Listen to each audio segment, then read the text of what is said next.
आपने भी हाल ही में कुछ ऐसे थंबनेल्स और वीडियोस यूट्यूब पर जरूर देखी होंगी जिसमें बहुत से क्रिएटर ये बोल रहे हैं कि एंड्रॉयड और iOS अब खत्म होने वाले हैं, क्योंकि इन ऑपरेटिंग सिस्टम को टक्कर देने के लिए मार्केट में एक नया ऑपरेटिंग सिस्टम भार OS आया है, जो कि इंडिया का एक खुद का ऑपरेटिंग सिस्टम है। मेरा मतलब इंडिया ने इसे खुद बनाया है। अब थोड़ा डीप में जाकर देखते हैं कि ये ऑपरेटिंग सिस्टम एंड्रॉयड और iOS जैसे ऑपरेटिंग सिस्टम को रिप्लेस कर पाएगा या नहीं। इस ऑपरेटिंग सिस्टम को IIT मद्रास ने बनाया है, और अगर हम इस OS के फीचर और फंक्शनैलिटी की बात करें तो बेसिकली ये एक प्राइवेसी फोकस्ड OS है, जिसमें आपको कोई भी नेटिव ऐप देखने को नहीं मिलते। मेरा मतलब जब आप कोई न्यू फ़ोन लेते हैं तो उसमें आपको कुछ ऐसे ऐप देखने को मिलते हैं जिनको आप चाह कर भी अनइंस्टॉल नहीं कर सकते, जैसे गूगल हो गया या फिर क्रोम हो गई। लेकिन भार OS में ऐसा बिल्कुल नहीं है। आप अपनी मर्जी से किसी भी ऐप को इंस्टॉल और डिलीट कर पाओगे।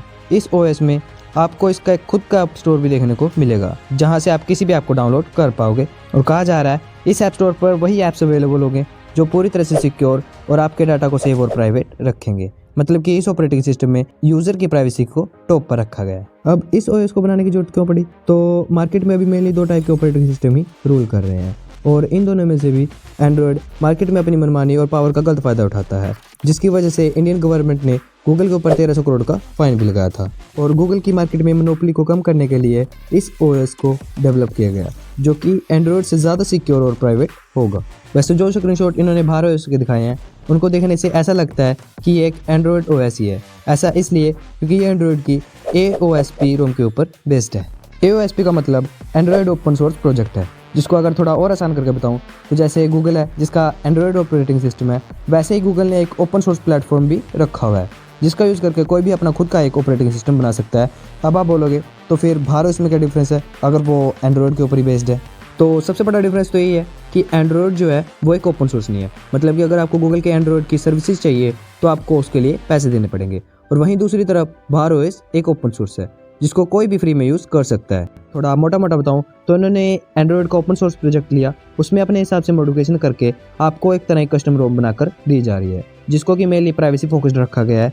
मतलब कि एंड्रॉयड में ही कुछ बदलाव करके और कुछ फालतू के ऐप्स को निकाल कर आपको एक OS दिया जा रहा है। अब आप में से बहुत से लोगों के मन में ये डाउट आ रहा होगा कि क्या हम खुद को OS नहीं बना सकते? तो हम बना तो सकते हैं, लेकिन एंड्रॉयड जो है वो मार्केट में बहुत पहले से है, जो कि टाइम के साथ इतना बड़ा बना है। और अगर हम शुरू से शुरू कर एक नया ऑपरेटिंग सिस्टम बनाएंगे तो उसमें हमें सॉफ्टवेयर की अवेलेबिलिटी और हार्डवेयर कंपेटेबिलिटी जैसी बहुत सी प्रॉब्लम आएगी, जिनको कि डील करने में बहुत सारा टाइम खराब होगा।